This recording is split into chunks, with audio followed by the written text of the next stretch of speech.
this was a very odd movie. So we have two main characters, and I expected them to survive until the end.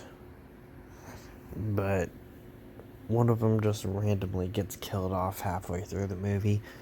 The movie's an hour and 23 minutes, and one of the main characters just randomly gets killed off screen when there's 30 minutes left and she just finds him dead.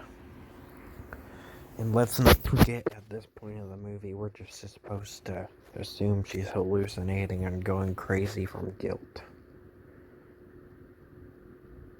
So only like 10 or 15 minutes later do we realize, oh shit, he's actually dead.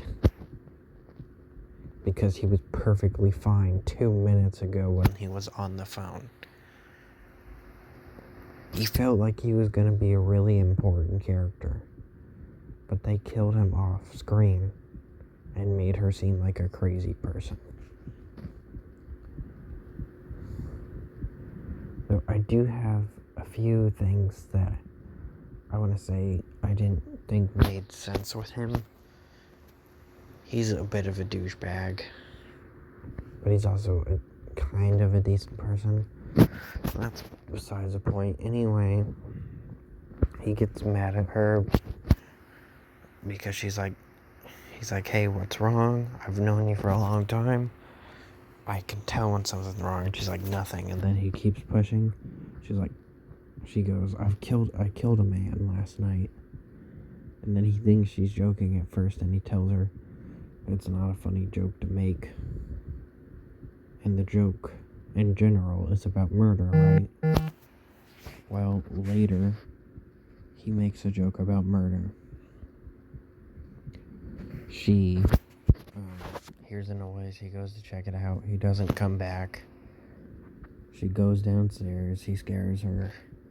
She's like, I could have killed you. And then he says, whoa, that could be murder. Or something like that. Making a joke about, how she just murdered someone. And she confessed to him like 20 minutes ago. And anyway, he apologizes later, but then immediately leaves. And he says he has to be up in 4 hours. They don't really specify why, but I'm pretty sure it's for a job. But I guess it wasn't that important. They don't really specify what time it is, but I'm pretty sure it's the same day. And she calls him at 3:30 in the morning. And she's like, hey, I need your help. I left a blanket with the body. And so they're supposed to go meet up there. And then that's the last we hear from him. He's just killed off. So I guess he wasn't important after all, even though they were trying their best to make him look important. Unlike Scream 4 with Trevor, they actually tried to make the boyfriend important. Even though, he was the ex. Then I didn't really care for some of the things that happened. I get gasoline is toxic, but I don't think it should take effect that fast. He later kills a guy with gasoline by just making him drink a bunch of gasoline, and he dies seconds later. He isn't able to go get help. He just crawls, throws up blood. He's dead now. They also try and make the girl sympathetic for some reason for the entire movie, even though she killed someone and buried the body. She thought she killed someone anyway, kind of like, I know what you did last summer.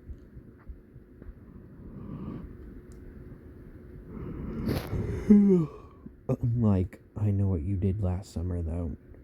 They actually show that she's basically a crazy person, and what she did was wrong, because in the end of the movie, she's like, I guess I won't need that bumper, and then she starts laughing. once they find his dead body under the car. Anyway, back to the point. Later we find out, like, actually the last 21 minutes of the movie is really interesting. And you might as well just watch it from there. Let it be a short film. Watch a bit of the beginning, then just skip to the last 21 minutes.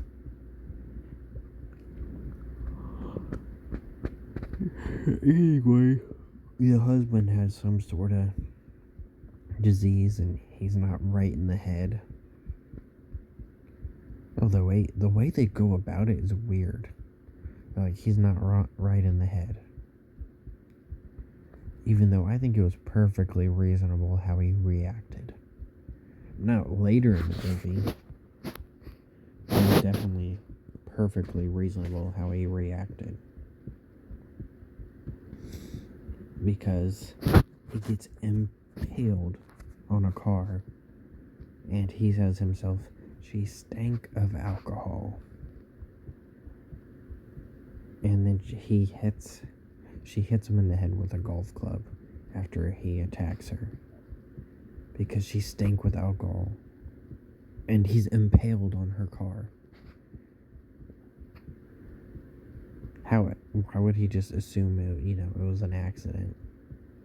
Of course, yeah, the alcohol might give it away, but he's impaled on the car, man. I think it was perfectly reasonable for him to attack her. Not to kidnap her, torture her, and kill his own wife, too. They also have a kid, but he's kinda only here for plot devices. He's just, basically what any other kid is. He doesn't listen.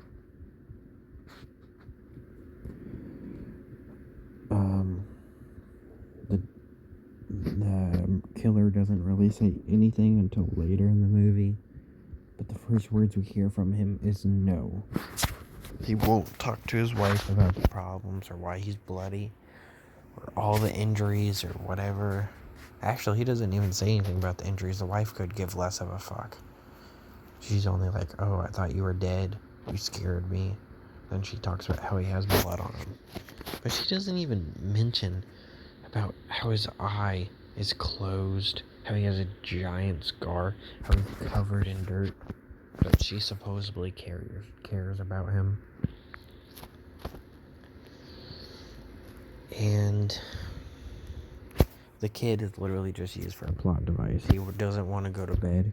He wants to play with a laser gun that's in the garage. And who happens to be in there? The person he kidnapped. So he goes in there, sees the kidnapped person, then he just leaves, and we never see him again. So, just there for plot. If they wanted us to have a sympathetic character, it should have been the kid. His own mother gets killed. His dad is a little crazy.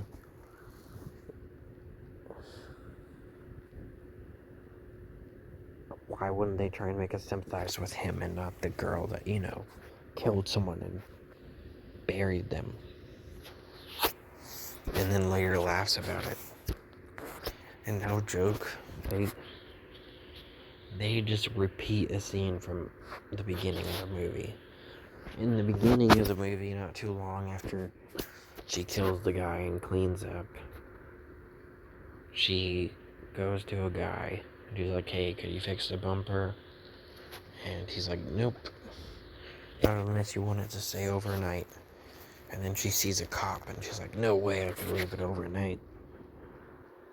And during it, he was like, let me guess, you were on your cell phone or something. Just typical dialogue from a movie like this. Then later, that exact thing happens again.